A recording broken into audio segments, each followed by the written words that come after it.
नमस्कार दोस्तों। चलिए आज जीव विज्ञान के महत्वपूर्ण क्वेश्चन के बारे में बातें करते हैं। जैसे प्रश्न संख्या 1 है कि मानव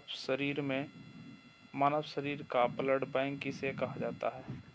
तो याद रखिएगा, मानव शरीर का जो ब्लड बैंक है वह प्लीहा को कहा जाता है। अगला प्रश्न इसी से संबंधित बन सकता है। मानव शरीर की सबसे बड़ी ग्रंथि जब पूछा जाएगा तब आपका आंसर क्या आ जाएगा? यकृत हो जाएगा। चलिए अगला प्रश्न है कि आमाशय में भोजन कितना समय तक रहता है। आमाशय में भोजन 4 घंटा तक रहता है। अगला प्रश्न, मानव के मुख में लार ग्रंथि की संख्या होते हैं। तब मानव के मुख में लार ग्रंथि की संख्या 6 होते हैं। चलिए नेक्स्ट अगला प्रश्न की ओर बढ़ते हैं। अगला प्रश्न है कि लार एक प्रकार का क्या है। तो लार एक प्रकार का एंजाइम प्रोटीन और उत्प्रेरक तीनों है, इसलिए राइट आंसर सही होगा डी। चलिए अगला प्रश्न है लार में अधिक मात्रा में क्या पाया जाता है। तो लार में अधिक मात्रा में जो पाया जाता है वह जल है। चलिए नेक्स्ट अगला प्रश्न है कि कर्माकुचन क्या है, कि कर्माकुचन क्रिया कहाँ होते हैं।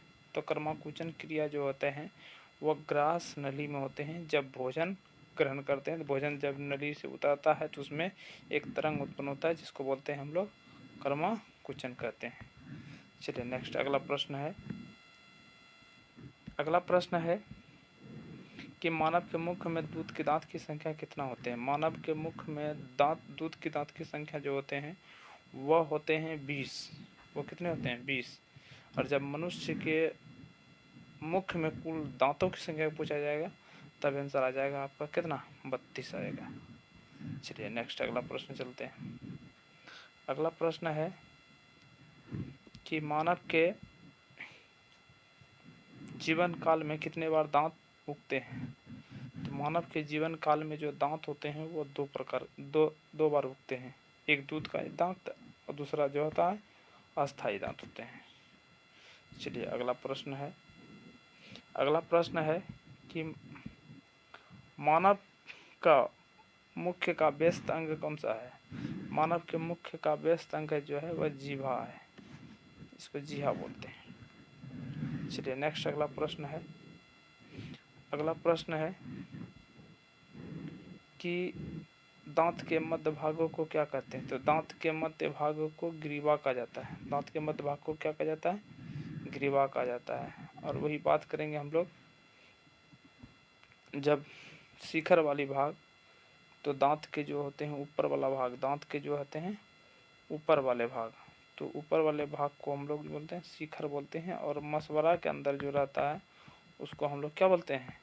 उसको हम लोग बोलते हैं जड़ कहते हैं। और इसकी जो मिडिल में जो होते हैं दांत उसको बोलते हैं हम लोग ग्रीवा बोलते हैं। चलिए नेक्स्ट अगला चलते हैं। अगला है दंत क्षय के क्या कारण है। दांत जो क्षय हो रहा है इसका क्या कारण है। तो दांत के क्षय होने का जो कारण है वह है अम्ल। क्या है? अम्ल। क्योंकि हमारा दांत जो है कैल्शियम कार्बोनेट से बना होता है और कैल्शियम कार्बोनेट के कारण ही अम्ल से अभिक्रिया ज़्यादा करते हैं। और अम्ल से अभिक्रिया करने के कारण ही दांत का क्या होता है? क्षय होता है। अगला प्रश्न की ओर चलते हैं। अगला प्रश्न है दांत मुख्यतः बना होते हैं। तो दांत मुख्यतः किससे बने होते हैं? अभी तुरंत हम बात किए थे, दांत जो है ना वह कैल्शियम का बना होता है। किसका बना होता है? कैल्शियम का बना होता है। चलिए अगला प्रश्न की ओर बढ़ते हैं हम लोग। अगला प्रश्न है कि भोजन का पूर्ण पाचन कहाँ होता है। तो भोजन का पूर्ण पाचन जो है वह छोटी आंत में ही हो जाता है। चलिए नेक्स्ट अगला प्रश्न है कि भोजन का जल का अवशोषण कहाँ होता है। भोजन के जल का अवशोषण कहाँ होता है? तो वह होते हैं बड़ी आंत में। वो कहाँ होते हैं? बड़ी आंत में। चलिए नेक्स्ट अगला प्रश्न है कि मानव यकृत का वजन कितना होता है? तो यकृत का वजन जो है 1.5 से 2 kg होते हैं, इसलिए आंसर हो जाएगा ए। चलिए अगला प्रश्न है कि पित्त किसके पाचन में सहायता करते हैं? तो पित्त याद रखिएगा, ये वसा के पाचन में सहायता करता है। चलिए अगला, पित्त का संचय कहाँ पर होता है? पित्त का जो है संचयन कहाँ पर होता है? तो पित्त का संचय पित्ताशय में होता है।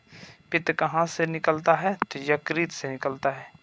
कहाँ से निकलता है? यकृत से निकलता है। चलिए, मानव शरीर का कठोरतम पदार्थ कौन सा है? तो मानव शरीर का जो है कठोरतम पदार्थ जो है वह है इनामेल। कहाँ है? इनामेल होते हैं, ये सबसे कठोर होते हैं। चलिए अगला प्रश्न है कि वसा के खंडन होने की प्रक्रिया को क्या कहते हैं? तो वसा के खंडन होने की प्रक्रिया को प्यासीकरण कहते हैं।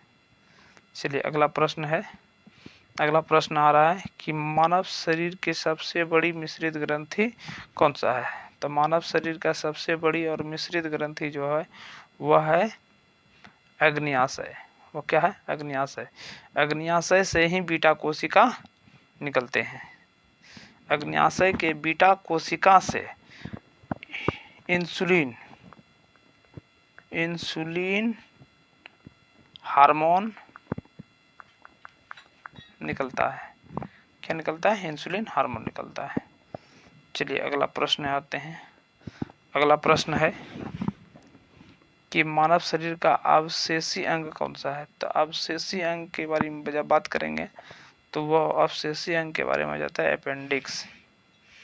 चलिए अगला, मानव शरीर की छोटी आंत में तरल भोज्य पदार्थ को क्या कहते हैं? तो मानव शरीर के छोटी आंत में को बोलते हैं काइम।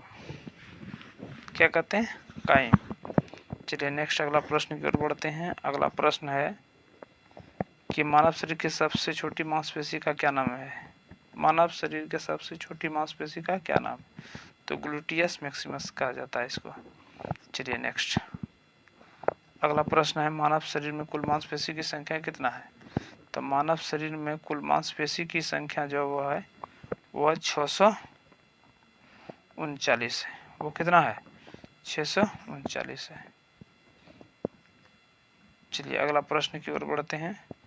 अगला प्रश्न है कि मानव शरीर में हाइड्रोक्लोरिक अम्ल का निर्माण कहाँ होता है? तो ये अम्लजन कोशिका में होते हैं।